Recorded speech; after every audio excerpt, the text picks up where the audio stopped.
अगर एक्सपेंडिचर को देखें सर, एक भारत और श्रेष्ठ भारत कैसे होगा जब महंगाई इतनी ज्यादा है? हर व्यक्ति के थाली में क्या सेम सामान सभी अन्न खाद्यान्न आ सकते हैं? क्या हर व्यक्ति उसी प्रकार से बराबर खा सकता है? आज की परिस्थिति में तो नहीं खा रहा है। तो जिस दिन इस देश का हर व्यक्ति समान भोजन करने की स्थिति में पहुंचेगा, उसी दिन ये देश श्रेष्ठ भारत बनेगा और एक भारत बनेगा। महंगाई अगर देखें तो फूड इन्फ्लेशन 9 से 10% के आसपास रहा है। वेजिटेबल में देखेंगे 30% का इंक्रीज रहा है। दाल के भाव 20% बढ़ गए, अनाज के भाव 10% बढ़ गए, तेल के भाव, रिफाइंड ऑयल 70 रुपए हुआ करते थे 2014 में, अब लगभग 200 के आसपास पहुंच गए। एलपीजी, लिक्विड पेट्रोलियम गैस, जो खाना बनाने का गैस होता है, 3 गुना उसके भाव बढ़ गए। 400 मिलते थे, 1200 होने लगे। बहुत सारे ऐसे आंकड़े।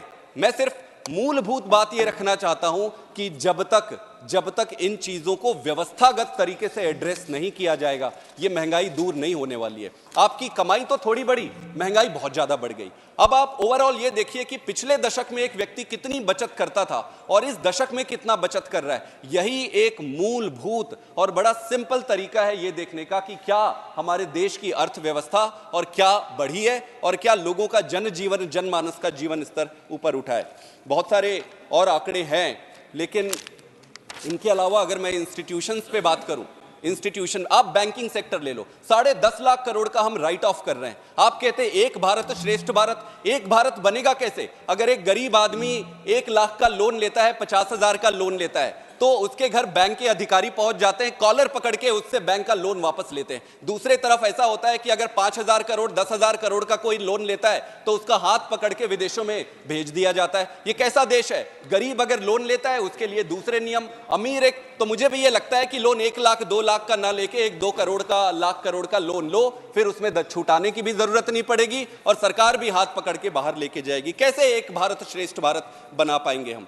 कर्जा की बात अगर मैं कहूं तो पिछले 14 प्रधानमंत्री हुए हैं, 67 साल के कार्यकाल में 55 लाख करोड़ का कर्जा लिए। पिछले 9 सालों में प्रधानमंत्री मोदी जी ने लगभग 100 लाख करोड़, 3 गुना ज्यादा का कर्जा लिया हुआ है। तो कर्जा का हमने देख लिया, बैंकिंग का देख लिया।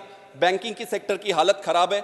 आप अगर विदेशों में हमारे प्रति क्या भावना है दुनिया की, यह देखना है तो उसका सबसे सही आंकड़ा होता है कि एफडीआई कितना हुआ है, बढ़ रहा है, घट रहा है। और ये बढ़ रहा है, घट रहा है पिछले साल, इस साल, पिछले हफ्ते से नहीं, ग्लोबल परिप्रेक्ष्य में रिलेटिवली हमारे कितने बढ़े, कितने घटे, ये देखना पड़ेगा। क्योंकि आज हम तुलना, कंपटीशन अपने आप से नहीं कर रहे। आज हम बहुत सारे ऐसे देश हैं दुनिया में जिससे हमको पछाड़ना है, उनको पीछे करके आगे लेके जाना है, हमें श्रेष्ठ बनना है। तो ग्लोबल एफडीआई इनफ्लो का जो शेयर है वो डिक्लाइन हुआ है।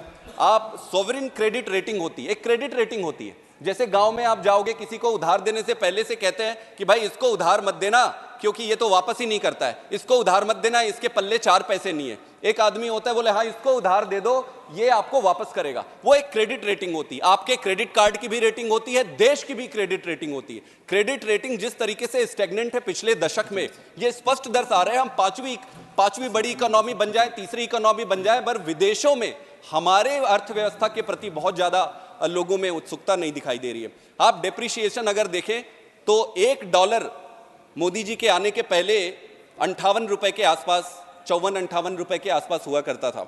आज ये 80 रुपए पार कर गया है। हम बार बार कहते हैं कि विदेशों में हमारा मान बढ़ा है।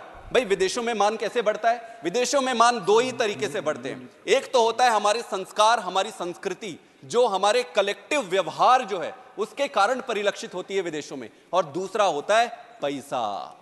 कितना पैसा है आपके पास, कितने बिजनेस करा सकते हो आप उनको, आपको आपके पैसे से ही वो रेट करेंगे। तो अगर डॉलर के हिसाब से अगर रुपया गिरता है, प्रधानमंत्री जी मोदी जी ने एक बार कहा था, जब रुपया का वजन गिरता है विदेशों में तो देश का मान गिरता है। मैं सहमत हूं उनसे। तो देश का मान निश्चित रूप से गिरा है। झप्पी डालने से, गले लगाने से वो मोमेंटरी बेनिफिट दिखता है कि गले लगा लिए, 2 बार गले लगा लिए, 3 बार, अच्छी बात है, होनी चाहिए, लेकिन वो फंडामेंटली इस बात को नकारते नहीं है कि आपकी अर्थव्यवस्था सुदृढ़ नहीं है।